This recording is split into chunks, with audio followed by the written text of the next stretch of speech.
The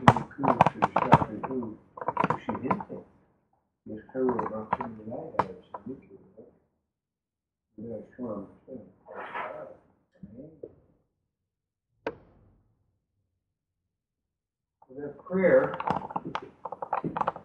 is about the merging of the heavens and the earth. It's about moving from fragmentation to wholeness. It's about moving from separation to unity. This is what we're really focusing on tonight, and also what spiritual life is about.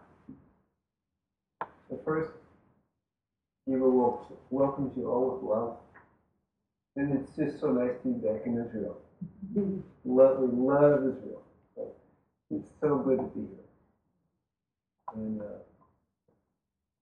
that's just part of why we come, but the other part is there's so many good people here.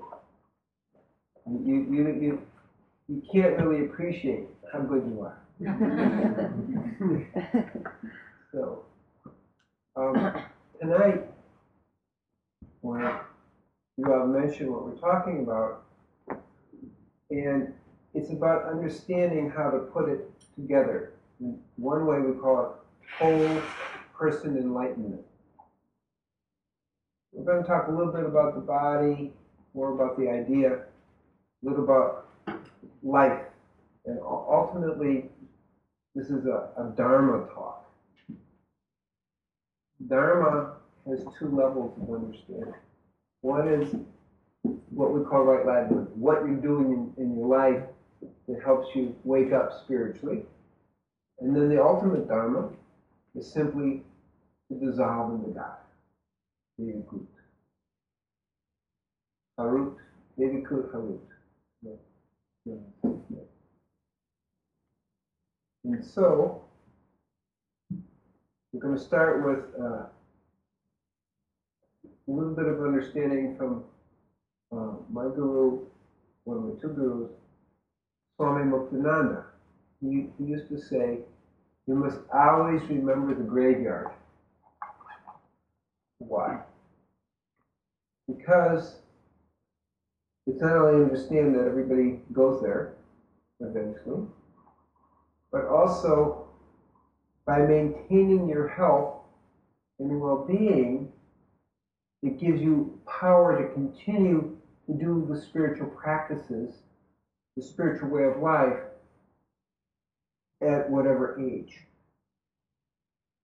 And that's a very important thing, because when you're young and you don't think about it, and then you kind of say, well, I don't really need to do spiritual life, I'll deal with that later, then it's too late.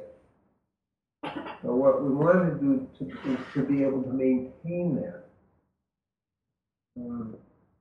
There was a person named Pasni Maharaj, who lived in Bangalore, and he lived to be 186. And he left his body in 1980, something like that. And he did a process called Kaya Kappa, which he did first when he was 100. And he came out looking 20. He regrew his teeth, his hair turned black, everything, okay? And he did several other times. And why? Not because he was so concerned about his body, but because he really felt this is the time in his lifetime that he was going to wake up. And he did. He did. About 160 years old, something like that, he woke up. But he kept rejuvenating because he knew that that's what had happened. So he could be young and flexible and keep the energy going. The spiritual life requires a certain intensity. That's why we would like so much to be in Israel, because everybody's intense. but we love it. Totally. But that intensity focused on spiritual life is very, very powerful. It's very powerful. And so we use it in a good way. We use it there's probably more, we travel all over the world, there's probably more people per population in Israel involved in spiritual life than anywhere in the world, including India. So that would just give you perspective. So that's an important teaching. Now, Gabriel also holds the Nityananda tradition. So one of Nityananda's teachings was, remember, on the right hand, remember the body is a holy temple for the spirit. And then on the other hand, remember on the left hand, the body's a bag of shit.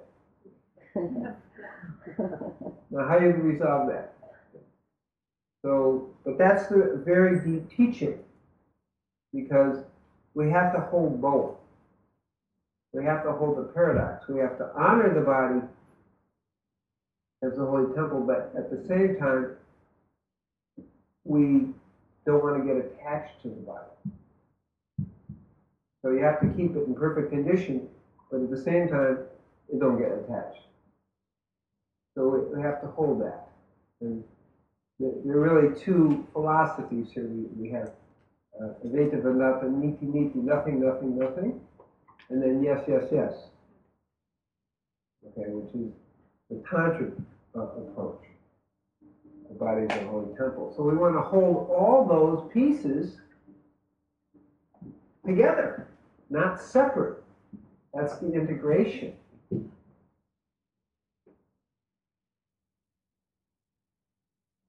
Moses Maimonides, a rabbi and a physician, most people know, used to say, before you must take care of the welfare of the body before you can take care of the welfare of the spirit.